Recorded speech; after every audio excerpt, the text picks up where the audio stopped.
question, your vehicle, whatever it is, so I can better answer the question. And Jennings will read those off to me and we'll go ahead and discuss them.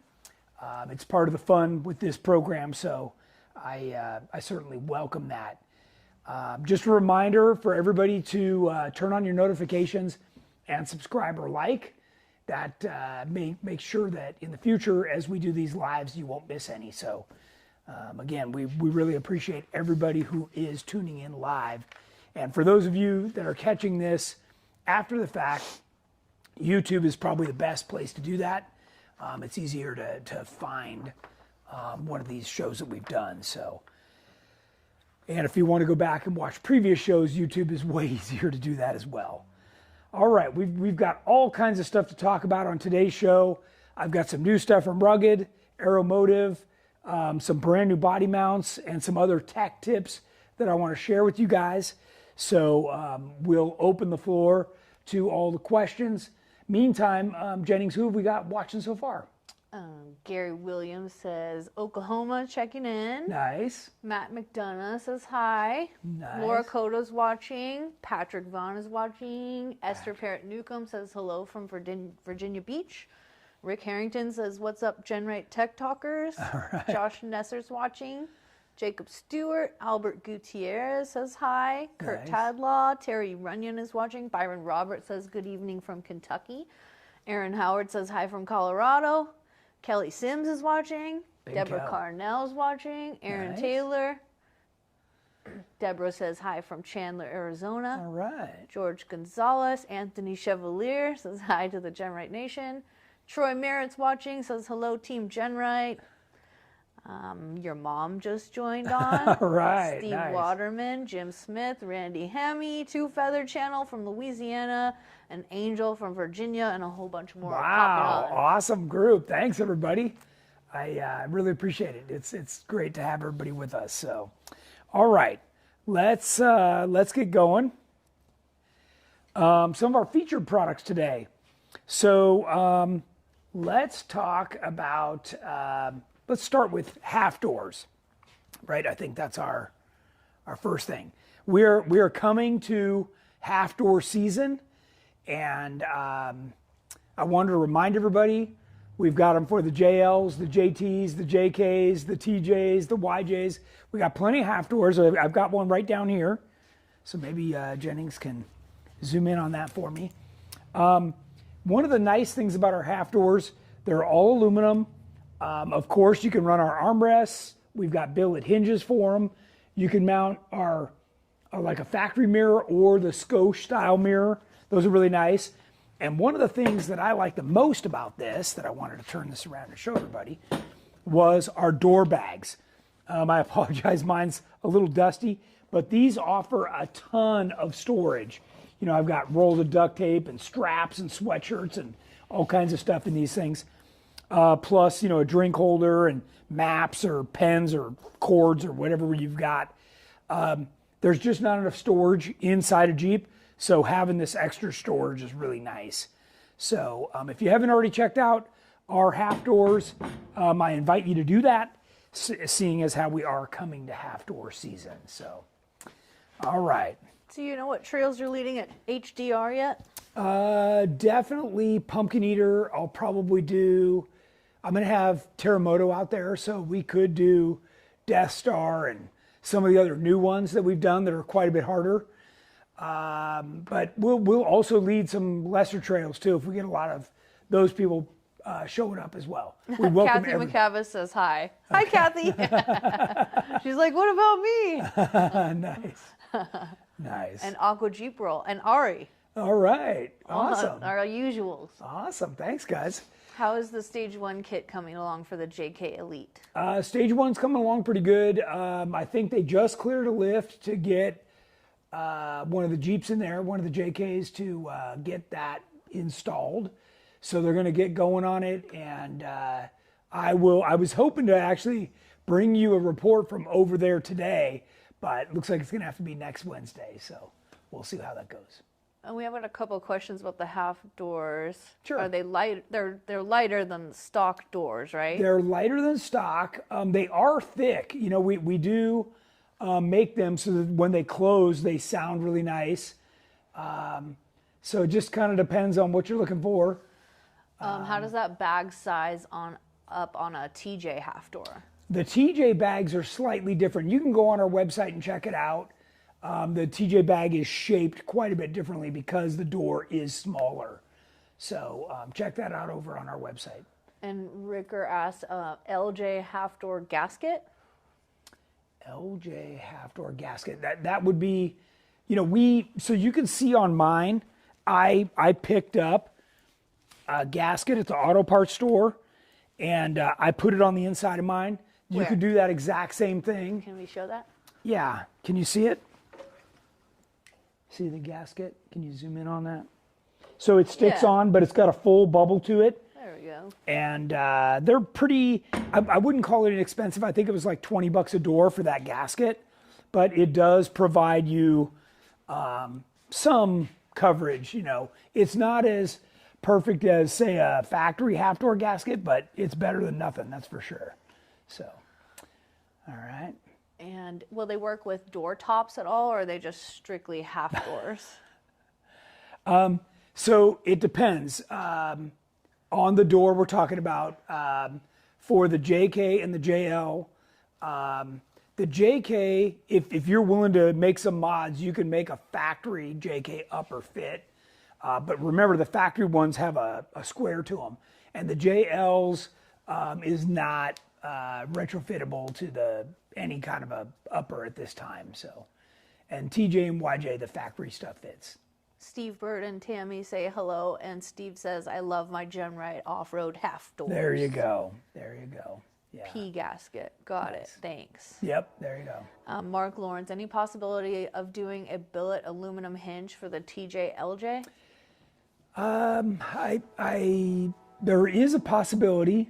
The hinge on a TJ and LJ is quite a bit more simple. The one we make is out of stainless steel. It's pretty nice and very durable. But I could, if there's enough interest, I could definitely do a billet one. Sure. Okay. Myrna says, good evening. An important question. What is the front axle angle of the JKU Dana 30 with 5.5-inch lift? Well, okay, so the factory, if you're talking about caster, I'm going to assume you're talking about caster.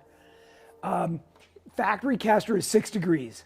So by the time you put a 5.5-inch lift on, it's 0. So that thing's going to be like a shopping cart with a loose wheel, and it's going to be grabbing every groove in the road.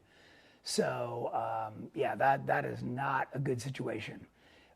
Most people are not running a lift that high. What they're doing is they're putting on fenders like ours that lift up so that you can run a 2.5 or 3-inch lift. 5.5 is a lot of lift, so I would definitely reconsider that. Ernie and Brandy say hi. Nice. And Steve Waterman says, I need to get a PRP seat lever which is flush to the spline so a stock half door will not hit the plastic panel. Yeah, that is a problem. And I know on mine, I even ovaled the holes in the seat mounts so I could slide it toward the center console a little more so there was a little more room there. Then I just shaved it down with a flap wheel. The one that the PRP sent, I shaved it down so it was just a little bit thinner and wasn't rubbing directly on that half door. The other thing you can do, and we do this on some JK stuff, right where it hits, you can heat it up with a blow dryer or a heat gun, and you can close it, and it'll actually concave the plastic of the door panel a little bit.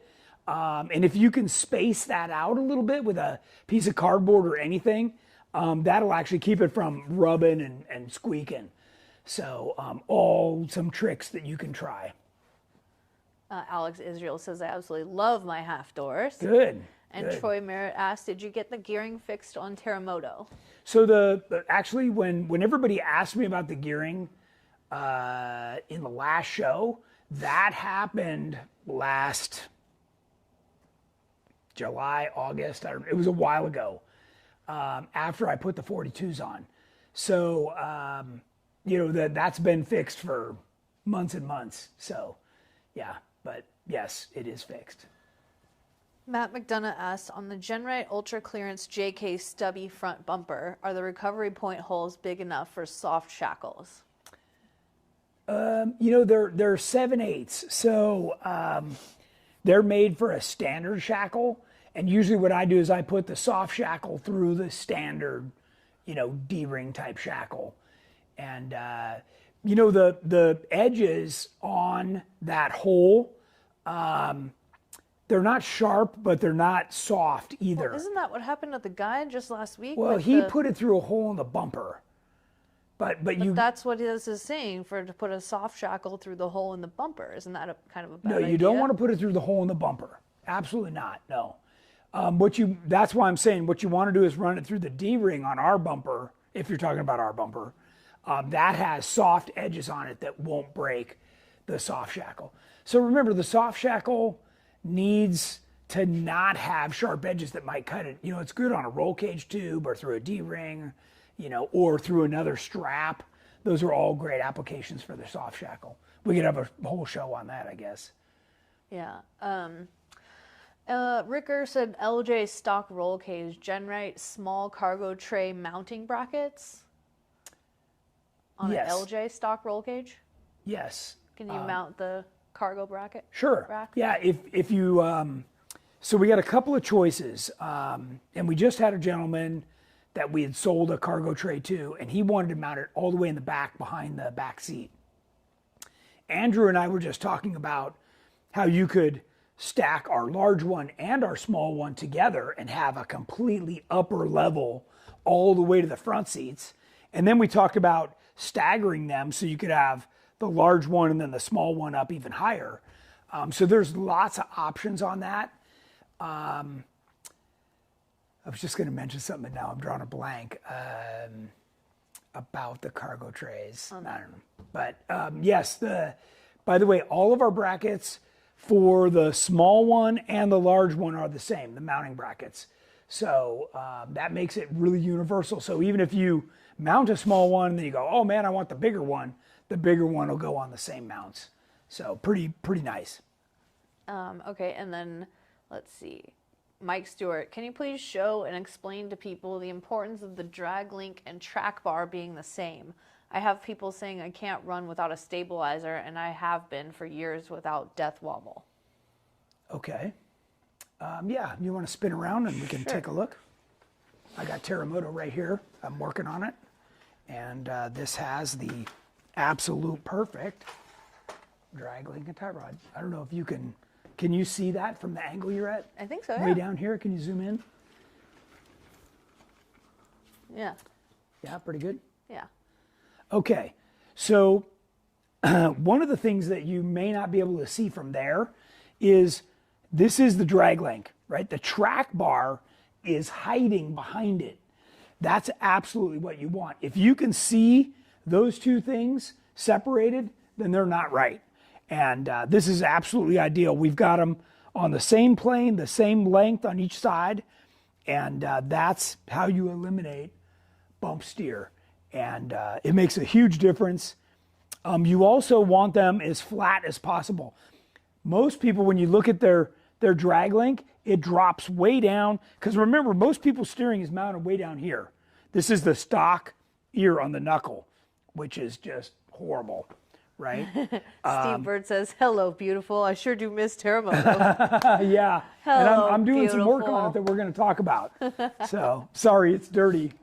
But anyways, yeah, so, stock steering's way down here. We move the tie rod up to here, and we move the drag link all the way up. So, yeah. And while you're turned around, why don't you come over this way? I don't know that I have my light, but I want to talk about what we're doing here on the body mounts. I'll grab a light. And this is one of the tech things that I wanted to talk about today was I noticed that my body mounts were sagging. And you should be able to see that angle, how it's fallen off. Now I've got the body lifted up right now. And if you notice, this is how I did it up here. Most people don't think about this, but I've actually lifted the body with the cage. Okay, so I just put it in the lift, and I didn't even notice that. the axles are on jack stands, and then I just lifted the body up, so that gave me the space. You got to be creative, right? That's a good testament for the roof string, for the cage. Yeah. Cage is plenty strong. You can pick it up by the cage. Okay, so now what we're going to do is we're going to unbolt the factory rubber mount. We're going to cut these off, and I've got, let me grab one. I've got some brand new, and we've actually had these for a long time, brand new heavy duty body mounts.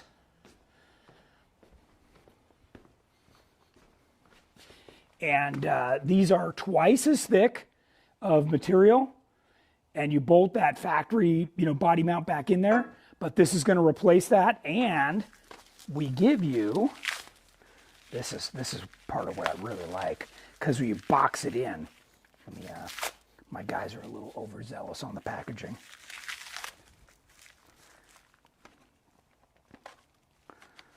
See if I can fish some of these pieces out of here. There we go.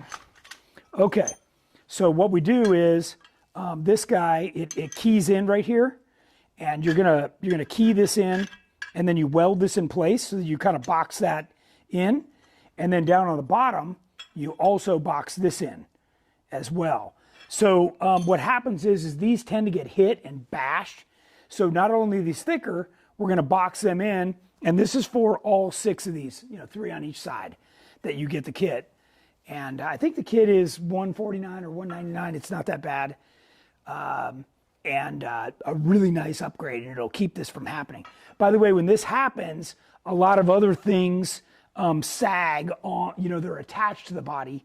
So it's a really nice thing to do. We also sell this for the TJ, the LJ, and the YJ. So yeah, lots of good things there. So, all right. Here's the rest of the kit.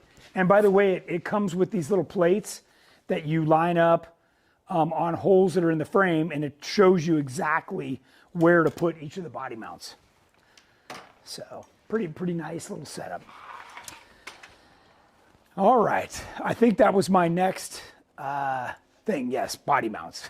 So these again are the little jigs that we send with each of the kits that show you where to put it on the frame. Super easy and nice upgrade. On the TJ and YJ, we actually offer these in a heavy duty version or a body lifted version. So you can take the pucks out of the middle and it moves the mounts up, gets them out of the harm's way. So that's pretty nice too. Heaven Guard said, hey Tony, for the Chevy Connect and Cruise system with the 4L70 4x4 transmission, what would be a good shifter for that transmission that would fit in a TJ old shifter position? Yeah, you, I don't know if that one's a full electronic, like the newer JKs and JLs are, there's no cable that runs back to the tranny anymore. It's all electronic.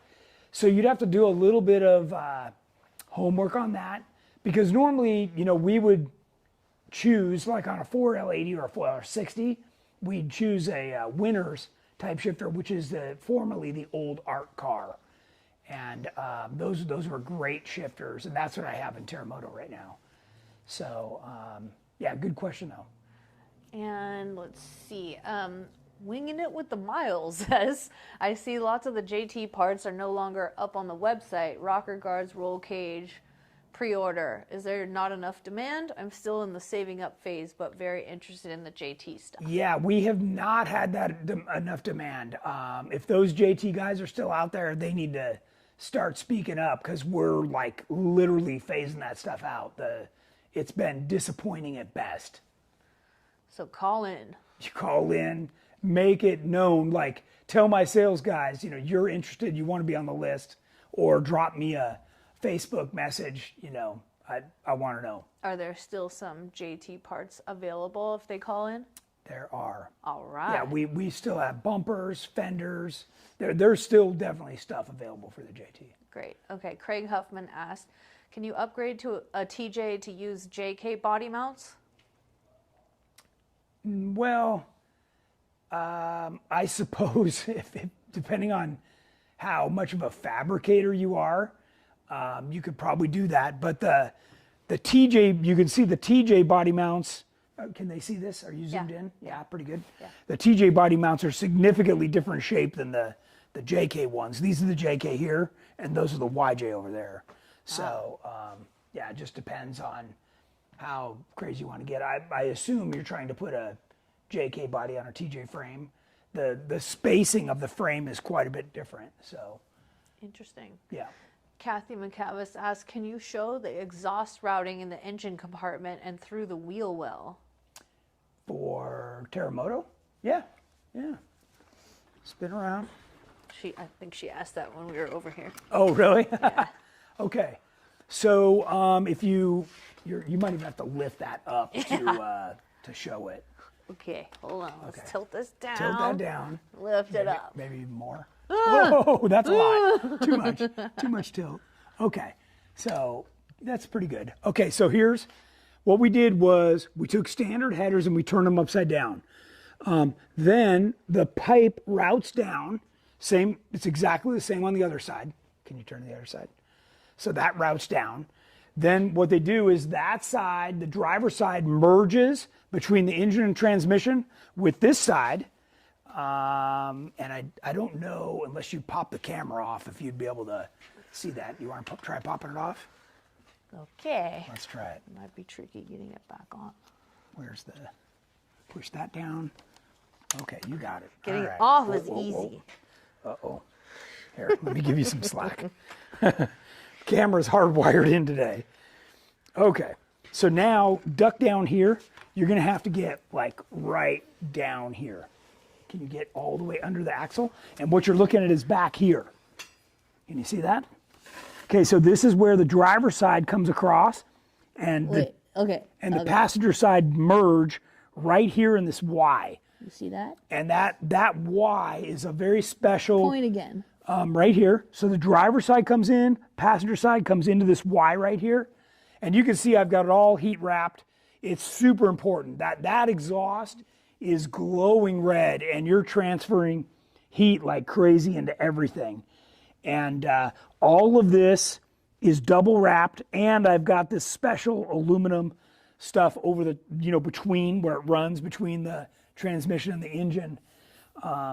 This is all, none of this is by mistake. Why don't we just say that? Hopefully they can see some of that stuff. I think it's so. not exactly super light underneath there. Okay, So, whoa. This is gonna turn She's into getting a wild. disaster. Okay, here we go. Come back over here. And then, there you go. Is that in there? Okay, you're secure. Bam. All right. Sketchy. A little sketchy. Okay, Hope, did that answer her question? I hope so. Yeah. I know, it's tight routing under there. Very nice. Thank you. Okay. Couple next, more questions. Okay, go for it. Sure, I'll do that. I'll answer questions and open this at the same time. VB Tom asked, would I need to change or modify my shifter linkage for body version mounts for an LJ with manual transmission? No. These mounts are just a heavy-duty version of what you have. So it's really, you're not going to physically change the location, so it's fine. Okay, and aluminum gas tank bezel? Yeah. I know we've had that question before. We offer it right now for the JK. I just haven't gotten there on the TJ. We're Stage 1 Elite suspension system has everybody here tied up. There is absolutely nothing else being developed while that is happening. That is a giant undertaking that we're making happen very fast. So I hope you guys can appreciate that. That hat looks brand new, says Steve. No, it's not. In fact, I was outside working in the trailer and it's a mess. Okay, question. Yeah. RJ Roundy said, I just purchased an entire tracer kit last week. My LJ 2004 with stock motor and stock auto transmission currently has a 1-inch body and motor lift. Do those need to be removed for the tracer build? You don't need it, that's for sure. The way the tracer was designed was with a really low CG, so everything is settled down so that you don't need the body lift. So if you had a Legend, absolutely you need the body lift, but with the tracer you do not. So you could remove that body lift. So he could remove, but does not have to remove You do not them? have to. Got it. Yeah. Okay. And then Philip Harmon said, I haven't seen any on the website, but can you make and sell those firewall panels that you have on Terramoto? Certainly we can. We made the CAD file, so I could shoot me a message, and I could probably order some more of those. Yeah. Cool.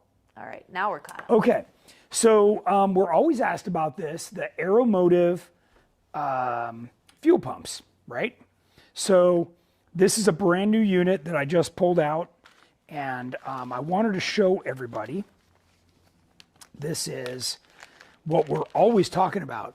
So a factory fuel pump, or what we call the fuel pump module, right? This one happens to be for a YJ or a CJ in tank, right? Let's be specific, in tank. So this little guy replaces the factory unit, and basically what happens is you take this cap off, you shove it in here, it mounts inside this, and they include both sides of the plug, right? Because it's different than the factory one. And then you modify what's up here, and you just solder these two wires up here, and then that way it's got a brand new plug and everything. You can also hardwire it. It's just a matter of whether you want to change it or not. And then you can keep your factory fill and everything. This pump also fits inside a TJ fuel pump module, and these are great upgrades. This particular one, I was just looking to see if this is the 340. So the 340 is good for up to 660 horsepower. This gives you enough volume and pressure. These are really nice quality units. You can see the Aeromotive name on there. When I took off the cap, a bunch of lube came out. They're making sure that the thing doesn't run dry. And then it comes with the new sock that you pop on here, and the right fittings, and even a piece of hose.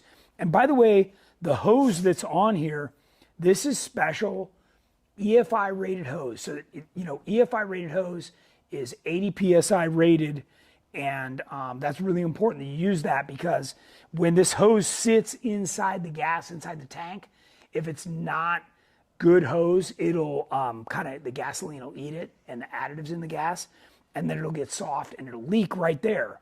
So the pump's working hard, but all that pressure and volume isn't making it up to the fuel rail because it's leaking right. I've seen that many times, that it's leaking right there in tank. So and this is a little spacer so that if the fuel pump module you have to fit it in is, if the pump would be loose, you just slide this little spacer on there, and that'll tighten it up in some of the later year models. So really a nice little kit, reasonably priced. You can find them on our website. This is the 11540 is the part number. And we always talk about the Aeromotive pump.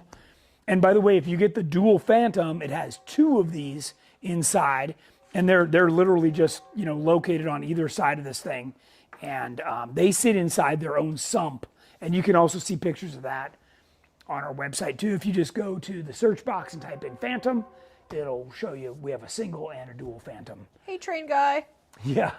Mark Davenport and Shasta and Ginger all jumped on to say hi. Nice. All right. And Christian Cantu says, can we celebrate Easter with free shipping maybe? Maybe. I haven't heard. I know a good way to get free shipping. Any rumblings of that, but what's your idea on free Come shipping? to a show. Come to a show. That's what we offer. Free Come shipping. to Jeep Beach. It's Jeep Beach. just over in Florida. Yep. Meet Tony, shake some hands, win some prizes, get Yep. free shipping. Jeep Beach Jam, and Smoky Mountain. Yes.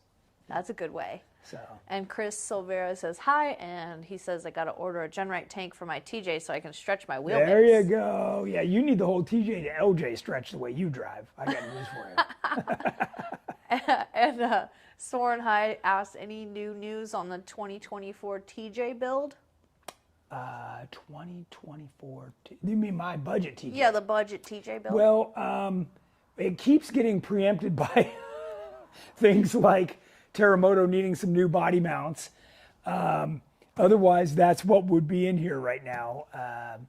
And of course, I've got all kinds of brand new product ideas and stuff. So stay tuned. Stay tuned. We're still coming. Yeah, like just too much on my plate. I'm sorry.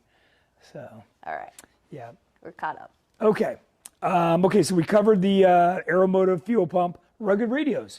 Let's talk about that. Summer's watching. Summer is? Okay, Yeah. good. Hi, Summer. All right. Isn't she a rugged radio girl? Okay, so I talked to Rugged. I'm running in Terremoto. I've always had a rugged radio system in there, right?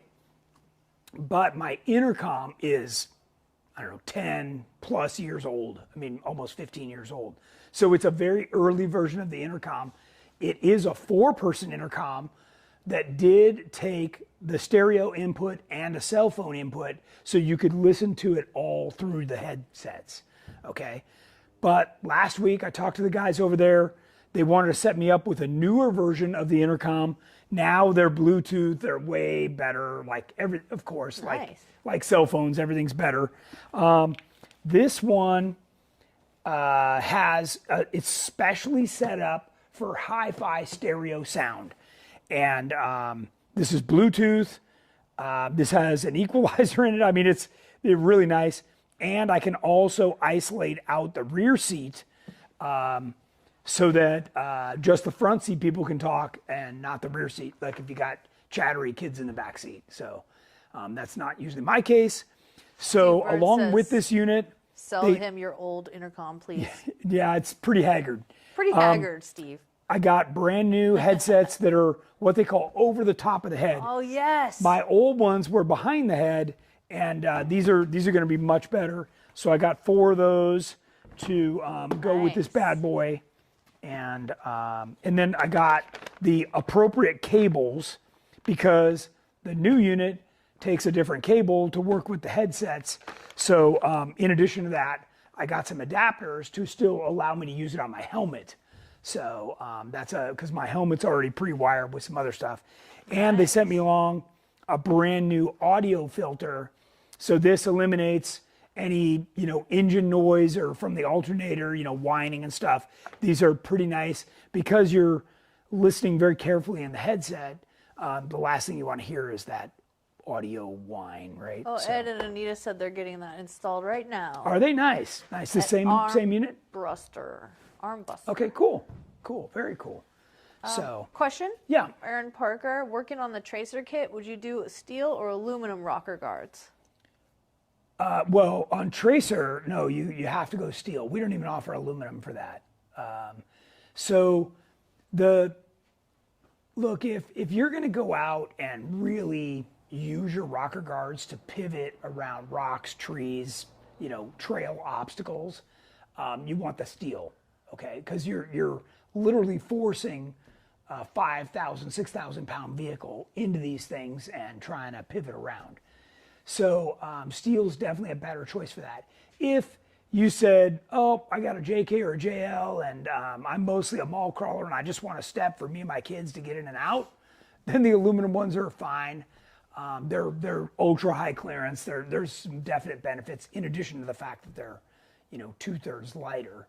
But that would be the only reason to run the aluminum. Oh. I ran the aluminum on Terremoto for years and years and years. It's also my company, right? So if I smash them up, I have the ability to just swap some new ones on. But I'm also a more careful wheeler, and I know, hey, these things are aluminum, so I'm not going to just bury them in, or I'm not going to fall off and smash into this thing. A good example would be like out at Sand Hollow, there's the maze. Well, there's a drop on the passenger side on the maze that you cannot see. And everybody thinks they're creeping off of it, but man, when that thing goes, it hits hard. And that's the kind of thing where if that was on an aluminum rocker, you're going to damage it. So a steel one is a much better choice there. Yeah. And what do you think about steel versus aluminum with steel skid plates?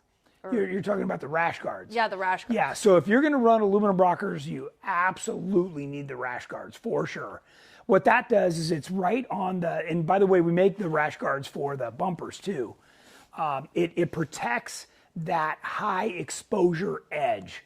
Okay, so on a bumper, it would be the bottom edge or the sides, and on the rocker, it would be the length of that. It only adds 6 pounds, and it really strengthens it up. So that's an important piece to have on the rockers if you're going to do the aluminum for sure, or the bumpers. Kelly's laughing at you calling yourself a careful wheeler. Oh, I missed a question from Louis Almeida. He says, does the high steering kit for Curry axle come with the driver's sidearm? It's not shown on the pics. Okay, so there's several different ones. So if you shop by vehicle and go to JK, I don't know what kind of vehicle this guy has. JK will show the high steer arm. If you choose like TJ or YJ or LJ, you go to that kit, the steering kit, it will show a special adapter that's welds onto the top of the high steer arm. So you got to make sure you're getting to the right. Otherwise, we sell a very generic 5/8 or 3/4 tie rod and drag link out of chromoly with all the FK Heims. You want the one that's specific for the vehicle.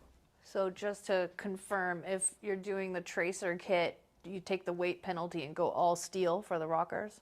Yeah, and honestly, on a tracer, it's not that much. Remember, you've stretched the vehicle a long way, so now your exposure in the middle is quite a bit more, and it's important to have steel there. We also extend the length of the bar on the side and the step. The bar on the side of the rocker, guys, acts like a truss, so it really strengthens the rocker. And stay right there. I'm going to grab something off my bench over here. Everybody forgets to order our backing plates. So we sell these backing plates for the rockers and the corner guards. Oh, great. Just keep it entertaining. They can hear me talking. Okay, so these, they look like simple angle iron, but they have all the holes lasered in them. And they come as a pair. And what you do is you put these on the inside, and when you tighten the bolts down, this will sandwich the sheet metal of the body right under the door, and it makes the rockers really, really strong.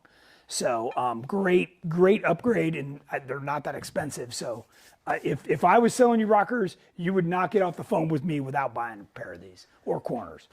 So. Jay said, should I use aluminum or steel corner guards to hold up y'all's tire carrier?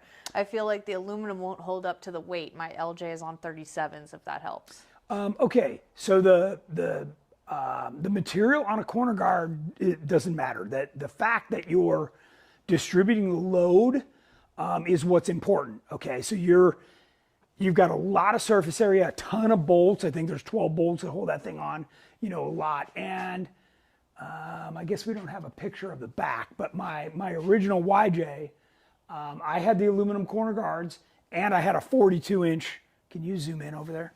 A 42-inch tire hanging off the back of that, and with our swing down tire carrier. And on this Jeep, what you guys know as bow tie or tuxedo, we've always had a 40-inch on our swing out tire carrier there. So yeah, no problem at all. Either one you choose. And by the way, when it comes to fenders or corner guards, everybody wants aluminum. There's like rocker guards is a different thing, but definitely the aluminum is the way to go. I love how they look. What's that? I love how they look. Yeah. Everybody loves that brushed aluminum for sure. Yeah, it looks great. You guys have all seen Kelly's Silver Surfer. It looks amazing. Yeah. Aaron Parker said the backing plates are a must-have. Yes. On the TJ full front, rear, and rockers. Yep. Okay. All caught up. Let me see what else I got here. So we talked about rugged radios. So I am not replacing my my radio, just my intercom system. Radio's fine, and I've got an older Vertex in Terremoto, and I've got a newer M1 in Aftershock, and both seem to work the same. Getting the antenna in the proper place is very important because you want a good ground plane. So Those are important. The JK corner guards are not available in aluminum? No, only steel because we make them out of 1/8 inch. So that's kind of what we're doing, is trying to find that balance between strength and weight. And you got to remember that the JK and the JL have multi-layer bodies. So, the corner guards are only as strong as what you bolt them to. And on the JL, we were able to add some additional reinforcements on the inside. And the JL is definitely a great product in terms of the corner guard. And then now that we've got the new matrix lights, the way that we've recessed that light bucket in there really strengthened up the corner on both the JK and the JL. So that's another huge add-on that is really nice. VB Tom just added in that he has 37s with the aluminum corner guards and tire carrier and no problems. Yeah, no. I mean, even, back in the day, when I was getting rowdy with my buddies, we'd be backing into each other and, playing all kinds of tags. So. Listen to this comment, MBNV. Hey, Tony, I watch your Tech Talk every week here in Apache Junction, Arizona. I don't even own a Jeep, but watching your videos inspires me to get one. There you go. Nice. That's awesome. And, if you're new and you never saw my budget YJ, you need to go back and look at my Tech Talks on the budget YJ. And just, a little while ago, people were asking about the budget TJ that I want to build. But the budget YJ, I was able to build it and wheel it all, including the price of the Jeep, for 10 grand. So, look, you don't have to spend a fortune to get out there and do some wheeling. Now, that was on 35-inch tires with, stock size axles. You're not going to be running around on 40s. As you increase that tire size, the drivetrain has to dramatically get upgraded. And that is not cheap, as many of you know. So. Nick Noel said, I installed the GenRight center console today in my LJ Tracer rugged XTX and M1 radio. Kudos on the center console. Very easy install. Nice. I think that's what we're looking at right here in the picture. That's one of our aluminum center consoles right there with the little Switch Pro panel on there. And there's the, earlier we had the shifter question. There's the Art Car or Winner's shifter, along with a rugged radio. And Christian said, did you mention the JT bumpers might be discounted? Lost service for a bit. Okay, so right now, if you go over to our closeout section, I've got a scratch and dent JT rear bumper over there that you can save $300 on. So, yeah, if you're on the ball, check out our closeout section. Okay. All right. Cool. And for those of you that don't know about our closeout section, I put stuff in there every once in a while. So. Oh, and Chris Carey says, can't wait for Jeep Night this Friday. That's right. Jeep Night's this Friday. And I know I got a text from Adam Pfeiffer, who's going to join us here at our local one. Oh, that's cool. So that'll be fun. Yeah. Ginger says she needs a center console very soon also. Who said that, Ginger? Ginger. Yeah. That's cool. Center console is definitely nice. Just empty every pocket. Yeah. Okay. Last week we talked a lot about gas tanks. Can you zoom in right here? We talked a lot about gas tanks, and we've got our own filler, but one of the things that I wanted to talk about was different hose sizes. So over the years, the fillers on the gas tanks, back in '97, they had this nice big 1 3/4 hose ID that gas flowed through wonderfully. Well, over the years, it keeps getting smaller and smaller, and that makes for trouble. So we have, in some cases, upped those hose sizes again. And one of the reasons that I'm showing you all this is because the current vent hose is very tiny like this. Very tiny. Okay? And we don't like that. So what we've been doing, if I can get this out of here, is I wanted to show you guys how to adapt a bigger hose to this small one. And what you do is you slip, hang on, now this thing's like jammed in here after I let it sit for a little while. You slip a smaller hose, can they see that? Yeah. If I don't hold it against black. And I've done it on a couple different hoses here. Let me show you this one. It's not quite as tight. Here we go. So you can see different hose sizes here. And what I want to encourage you to do is you run what you need to adapt to what's on the tank, but then you run a larger hose after that. So you get the air volume in the vent of the larger hose, and you just size it up or down with the little hose pieces, and then you throw, you know, a hose clamp on there and clamp it down, and it's not going anywhere. So I just wanted to give you guys a tech tip on some ideas on how to do that. So it's super helpful. And you can see, you know, here we're going all the way, some of our neighbors, all the way from like 3/16 all the way up to 3/4 just by slipping these hoses inside of each other. And that really makes for a nice big vent hose. So, and the reason I mention it is because that's the standard size What's on that? here. I don't know. So, Some sort of strange alarm is going off. anyways, yeah, that's how you get the different sizes. Let me see what that is. You can Okay. keep people entertained. Should I dance again? It's probably somebody that set the alarm, not realizing that we're here. There we go.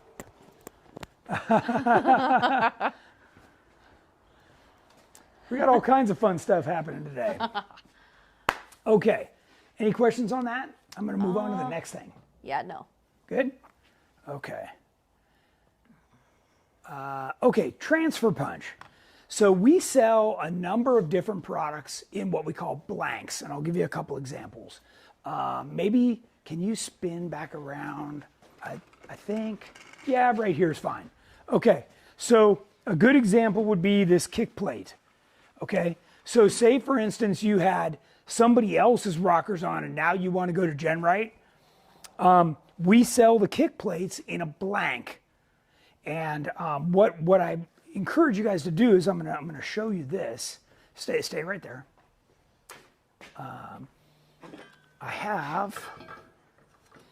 What I did was I cut the head off a bolt, and let me spin this off here and see if I can show you.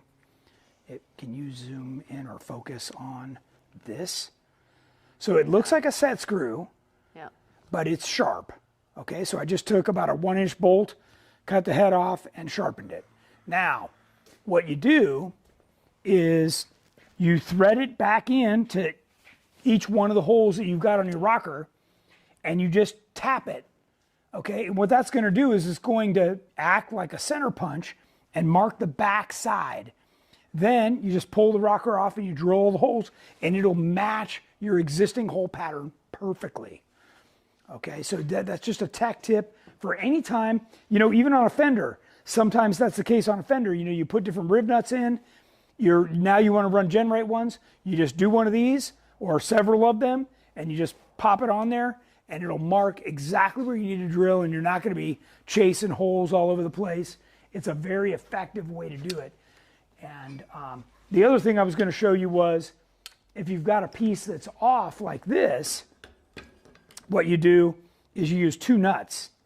So you take the same thing and you thread 2 nuts on it.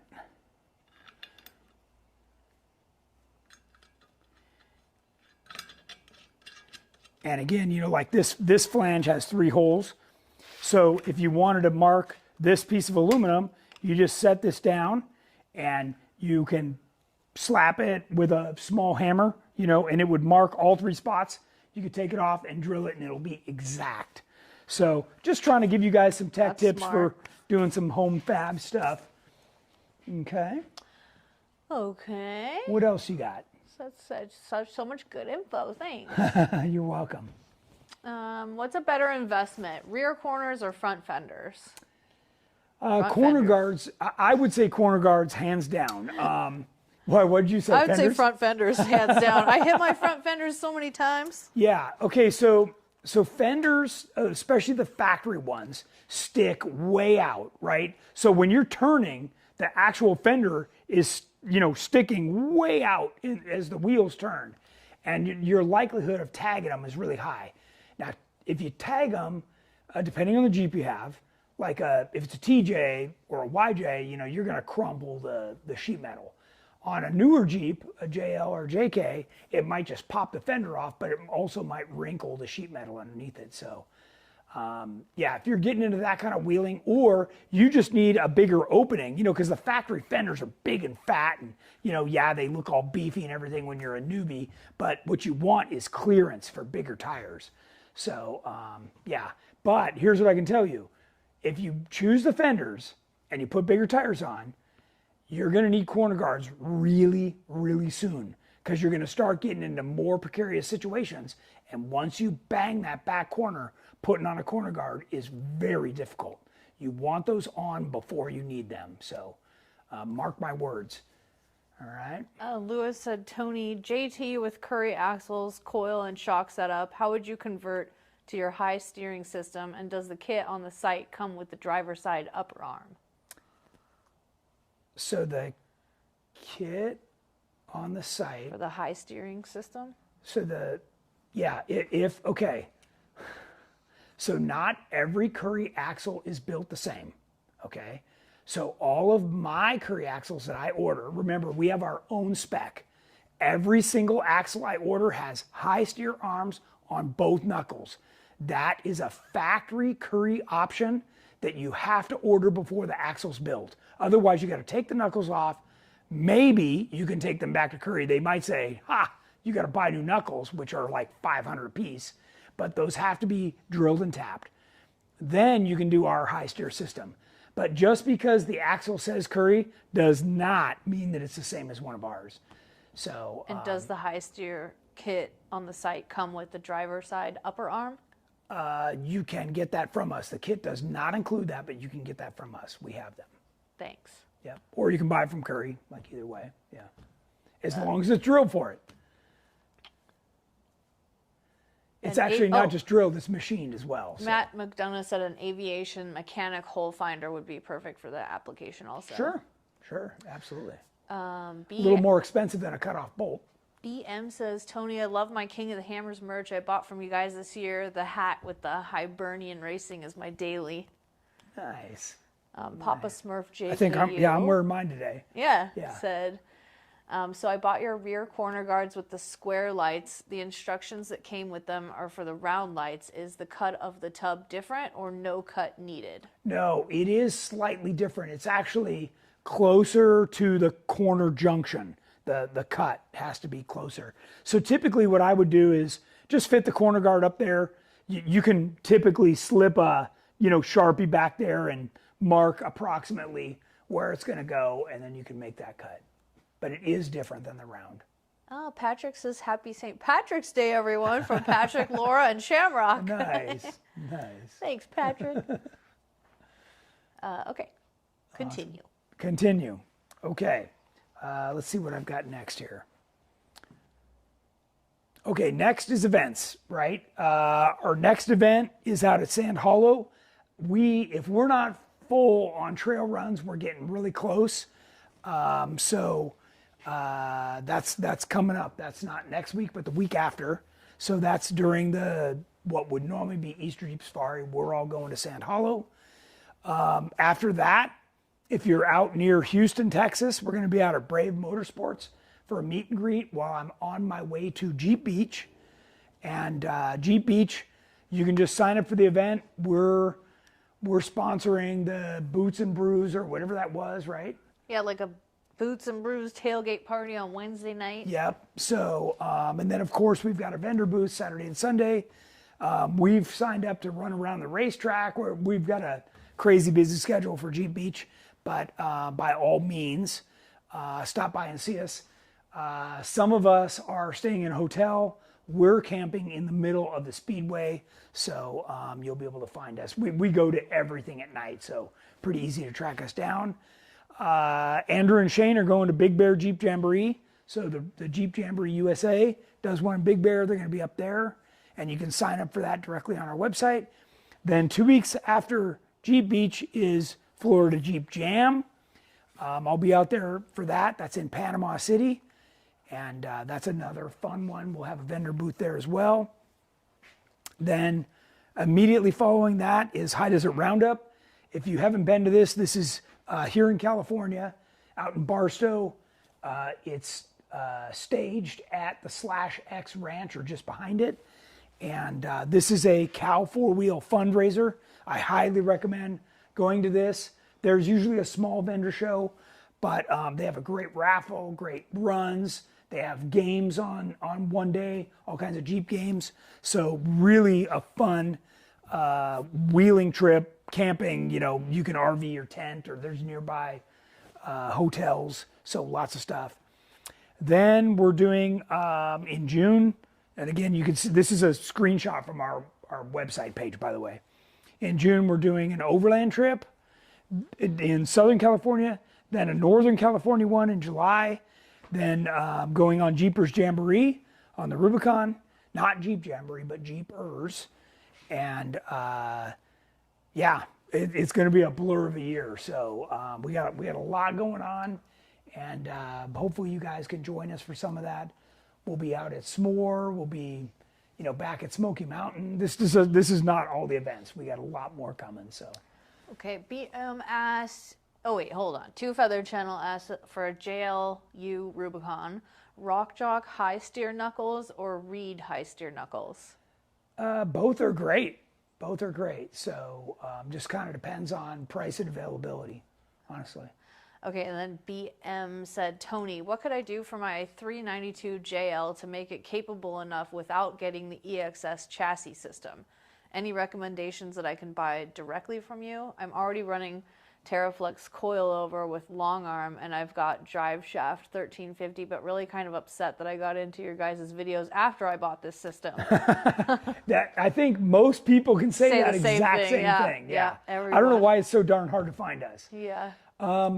So a lot of your limitations, especially with that kind of power, is going to be looking- around the axles. He's looking to upgrade the axles too, Yeah. he said. Yeah.